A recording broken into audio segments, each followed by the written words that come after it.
नमस्कार। जेके study point में आप सभी का स्वागत है। आज हम काल के बारे में अध्ययन करेंगे। काल की परिभाषा, प्रकार और एग्जाम्पलों की सहायता से काल के बारे में जानकारी प्राप्त करेंगे। तो चलो हम स्टार्ट करते हैं। काल काल कहते किसे हैं? काल की परिभाषा है क्रिया के जिस रूप से कार्य संपन्न होने का समय ज्ञात हो वह काल कहलाता है।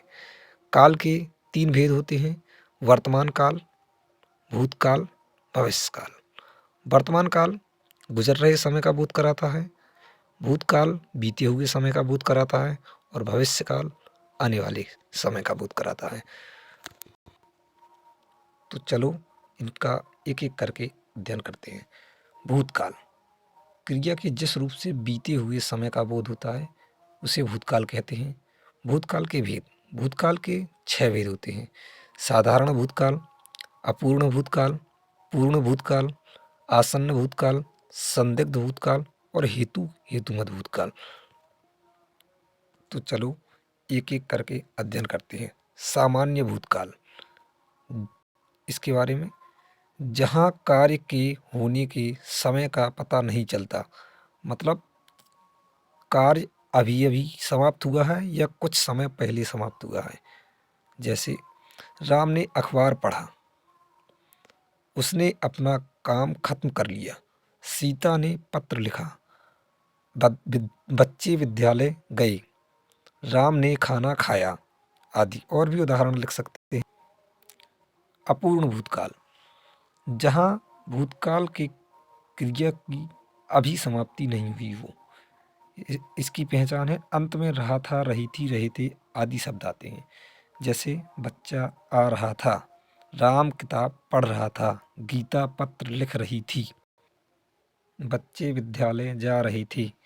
और भी एग्जाम्पल बना सकते हैं। तीसरा है पूर्ण भूतकाल, क्रिया के जिस रूप से यह ज्ञात हो कि कार्य समाप्त हुए बहुत समय बीत चुका है।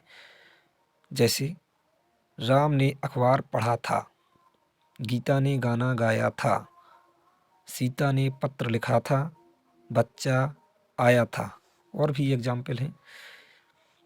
चौथा है संदिग्ध भूतकाल, क्रिया के जिस रूप से भूतकाल का बोध हो किंतु कार्य होने में संदेह हो। जैसे बच्चा आया होगा, बस मिल गई होगी, राम ने पत्र लिखा होगा, गीता आई होगी, वह शिक्षक बन गया होगा। भूतकाल का 5वां प्रकार है आसन्न भूतकाल, क्रिया के जिस रूप से कार्य के होने का समय निकट समझा जाए। जैसे बच्चा आया है, शिवम गया है, रामू ने अखबार पढ़ा है, रामू विद्यालय गया है। 6वां प्रकार है हेतुमत भूतकाल, क्रिया के जिस रूप से यह ज्ञात हो कि क्रिया भूतकाल में होती किंतु किसी कारण से नहीं हुई। जैसे तुम यदि तुमने पत्र लिखा होता तो मैं अवश्य आता, यदि वर्षा होती तो फसल अच्छी होती, यदि उसने पढ़ा होता तो वह पास हो जाता, अगर तुमने अच्छी मेहनत की होती तो जरूर दरोगा बनते। वर्तमान काल, वर्तमान काल के 5 भेद होते हैं। सामान्य वर्तमान काल, इसमें आदतें, दिनचर्या, अंतमेत्ता है, ते हैं आदि शब्द आते हैं। अपूर्ण या तात्कालिक वर्तमान काल, जो वर्तमान में जारी होता है। पूर्ण वर्तमान काल, वर्तमान में कार्य पूर्ण होने का भाव व्यक्त करता है। संदिग्ध वर्तमान काल, वर्तमान में किसी अन्य स्थान पर संदेह की स्थिति बताता है। संभाव्य वर्तमान काल, वर्तमान में संभावनाएं व्यक्त करता है। चलो उदाहरण के माध्यम से समझते हैं। सामान्य वर्तमान काल, जैसे सूरज पत्र लिखता है, गीता गाना गाती है, राम स्कूल जाता है, सीता खाना खाती है। दूसरा है अपूर्ण या तात्कालिक वर्तमान काल, इसकी पहचान है अंत में रहा है, रही है, रहे हैं आदि शब्द आते हैं।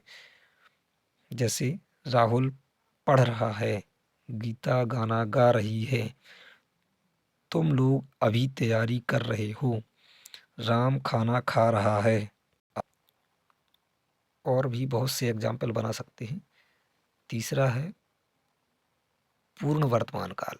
अंत में चुका है, चुकी है, चुके हैं आदि शब्द आते हैं। जैसे मैं खाना खा चुका हूँ, गीता किताब पढ़ चुकी है, सीता पत्र लिख चुकी है, तुम लोग तैयारी कर चुके हो।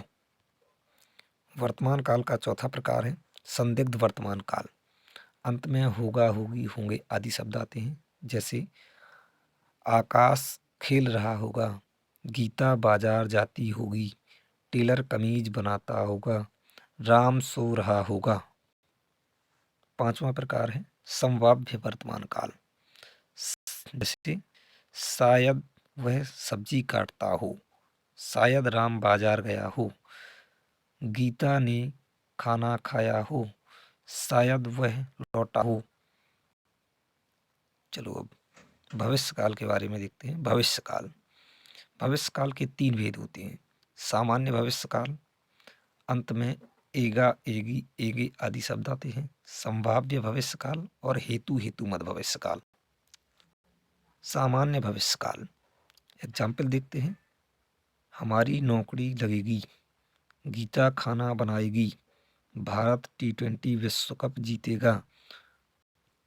दूसरा प्रकार है संभाव्य भविष्य काल। इसके उदाहरण देखो, शायद गीता खाना खाएगी, शायद राम पत्र लिखेगा, शायद वह मुझे याद करेगी, शायद रमेश झाड़ू लगाएगा। तीसरा प्रकार है हेतु हेतुमत भविष्य काल। भविष्य में एक उपवाक्य दूसरे उपवाक्य पर निर्भर करेगा। इसमें एक उपवाक्य दूसरे उपवाक्य पर निर्भर करेगा। जैसे यदि बारिश होगी तो फसल अच्छी होगी, यदि आप मेहनत करोगे तो जरूर सफल हो जाओगे, यदि आप परीक्षा दोगे तो जरूर पास हो जाओगे। उम्मीद करते हैं आपको आज की क्लास पसंद आएगी। यदि आप और भी इसी प्रकार क्लास लेना चाहते हैं तो चैनल को सब्सक्राइब करें और बेल आइकन को दबाएं।